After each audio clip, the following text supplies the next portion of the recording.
What's going on, everybody? Welcome to another episode of Connor's Comics News, and let's jump right into it. Planet of the Apes. Planet of the Apes is returning to Marvel Comics. This is the third time Marvel has done a run on Planet of the Apes. The first being in a magazine format in Marvel magazines. Then they did, I think, 9 or 12 issue run in Amazing Adventures. And now they're getting their own series.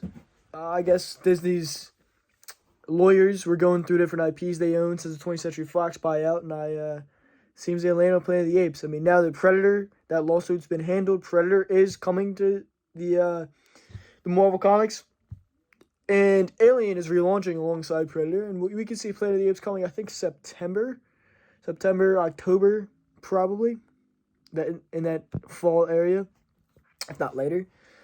Next stop for the MonsterVerse. Apple TV has a Godzilla script in the works and a Skull Island series. So it'll be very interesting to see. There's a lot of rumors we're going to see Son of Kong. But there's also a lot of rumors that Godzilla's going to take a backseat in the MonsterVerse, considering his IP has become increasingly expensive, as I'm sure Toho charges, I imagine, a hefty fee for using the Godzilla likeness and character and name.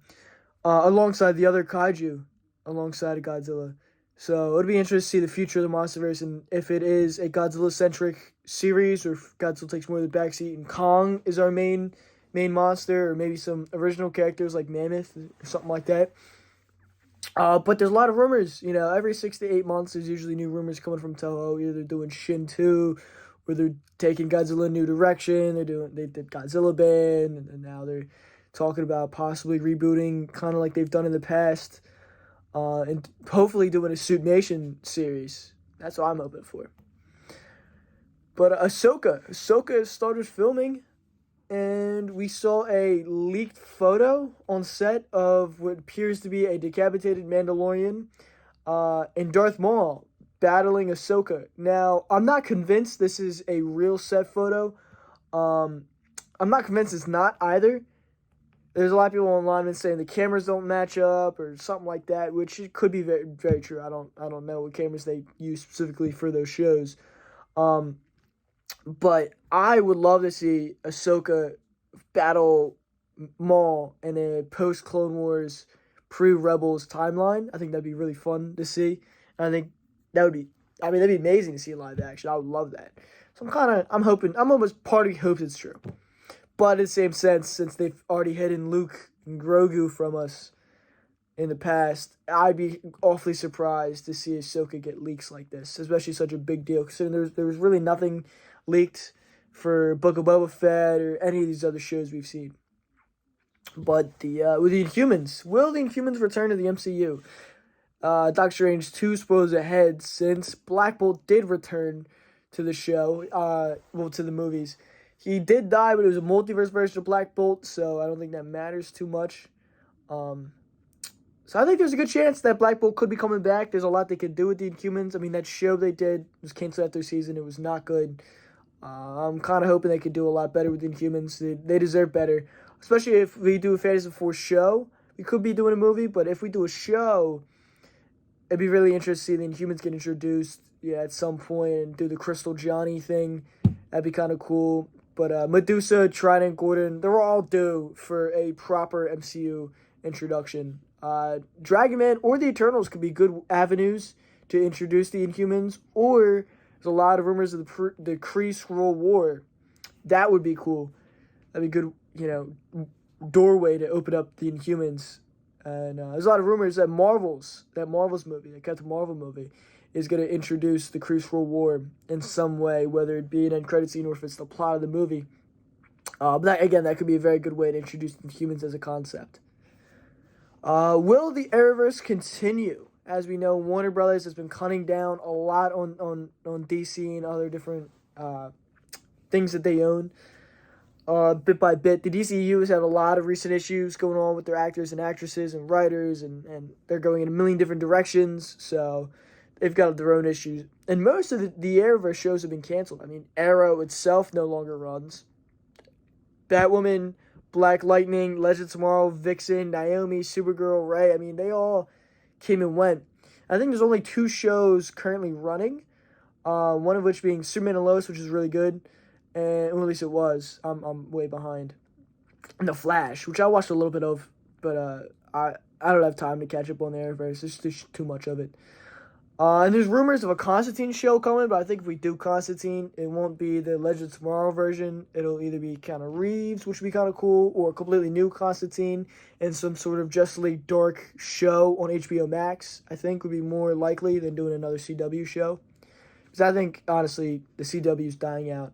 Their ratings kind of dripped away after Crisis, and I don't think there's much of a future there on the CW, but who knows, maybe they're going to introduce a lot more shows, but I think as it stands, I think we're being down to 2 shows, that's a big blow. Miracle Man is returning to the Marvel Universe, as we learned in Timeless #1. He was hinted at, he was seen in one of the last pages there, but it's been announced that Gaiman and Buckingham will return to this classic title. It's been 6 years since they worked on I think the last issue of that series came out in January 2016. They did a Miracle Man series. But they've already announced that this is a concept that they've been working on, a storyline they've been working on since 1983, when it was first thought up via them, that creative team. So this has been a 33-year-long journey that's going to begin to end in October this year. So we're very interested to see. I love Gaiman's work. I love Buckingham's work. That Miracle Man run they did together was really, really, really stellar. So it's cool to see them end off some of the storylines set up in the original series post Alan Moore. Creepshow is coming to Image Comics in September.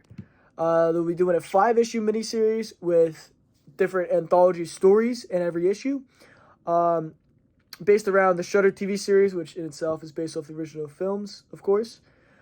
I think Creepshow has a rich history of a lot of very talented people working on this IP.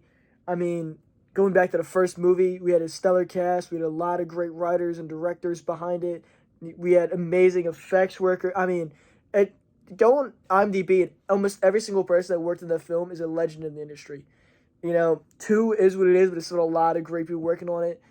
The Shudder show had a lot of good influences on it and cameos, and here we are now with comic artists and writers getting their little love in the Creepshow universe. It's kind of cool to see comic creators and content creators make that list alongside other horror legends. That's kind of cool. We got Chris Burnham, Paul Dini, Steve Langford, John McCree, just some of the people confirmed to be working on the first issues, and I'm excited. I'm in for this. Donny Cates and Ryan Stegman, a proven, promising duo, are working on a new series called Vanish, coming to Image Comics. I love Stegman's art. He's pretty good, and I enjoy Donny Cates, especially if he can finish out strong. I really like that Venom run up until the end. The end kind of didn't have a bit of a strong finish to me. Like Absolute Carnage was fun, but it didn't go anywheres. And then that other event, King in Black, didn't do anything for me really. But I still enjoy Donny Cates' writing. I've been enjoying Thor all the way up till before Banner War. I'm not a big fan of the current Hulk series he's working on. I stopped reading Thor after Prey. But overall, I enjoy a lot of Donny Cates' work at Marvel and his past work with other companies making stuff like Redneck. So it's going to be cool to see him and Stegman teaming up to do Vanish. Marvel has dropped the Conan IP. That was a shocker to me. I was very surprised when I saw that article. And Titan Comics picked it back up. Titan Comics is running with Conan, Dark Agnes, and Solomon Kane alongside other classic Conan-related characters from the Hyborian Age. Heroic Signatures, the company that actually owns the Conan license and then licenses it out to other companies like Marvel, has their president has talked about their relations with Marvel staying true, and how Conan may still appear on and off in some Savage Avengers titles, but as it stands right now, Marvel's last take on the Hyborian Age will be in King Conan 6 coming out in July, so it'll be yet another end for Conan in the Marvel Universe, this is the second, third time they've had the IP. I mean, they ran with Conan for years and years. He had, 217 issues in that first run, alongside the 2 different magazine it runs, and the Red Sonja stuff. I mean, there's one-off issues, annuals, all kinds of stuff. So it's interesting to see Marvel drop Conan again like this. But I like Savage Avengers a lot. But the last issue solicited was in August. In the September previews, it is sadly absent. So hopefully we can still see Savage Avengers return. But as it stands right now, there's only 4 issues solicited. But according to the Heroic Sixers president's address, it sounds like there's future Savage Avengers issues coming for us. Next up, Exiled. Wesley Snipes is working on his very own comic called Exiled, which will be a post-apocalyptic noir graphic novel. And it is on Kickstarter now, actually.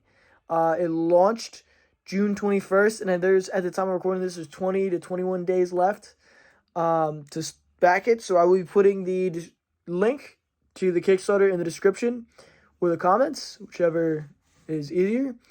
And go check it out. I probably won't be backing it myself, considering to get a physical copy, it's a $50 sign-on. I'm not looking to do that, honestly, for this book. But it's still exciting to see, and maybe it's your thing.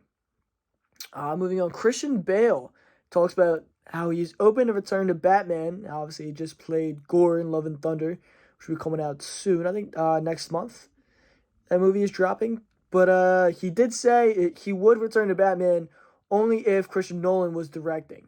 So if Christian Nolan returns to directing a DC project, Christian Bale's in, which is exciting news. I would love to see a 4th movie in that coming out of that Batman trilogy with other returning actors, I would hope.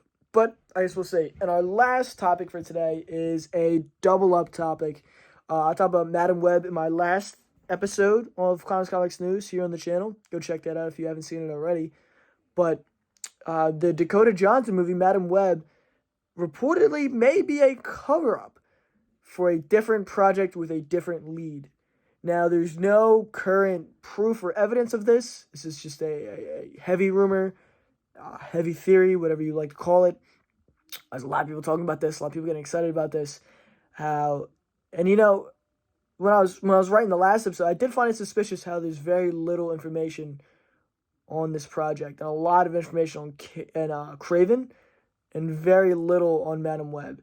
So it's interesting to see people kind of piece that together, and maybe it's not a Madam Web movie after all. Maybe it's something else. Now, I guess I have no clue who's this movie could be about if it's not really about Madam Web. I mean, it would obviously have to be a Spider-related character, possibly multiversal related. But honestly, I don't know who they're going to do, who it's going to be about. So I'm very excited to see where that goes. But yeah, that's all I have for you guys today. So hope you guys enjoyed. Follow me here on YouTube and on Instagram, where I post daily, and Facebook. I post usually weekly. I have a Facebook group called Fandoms Unleashed, where I post in there daily. There's multiple posts a day. A lot of great discussion, great inside scoop on comics and other news and topics like this. And go check it out. Everything will be linked in the description, and hope you guys enjoyed. Peace.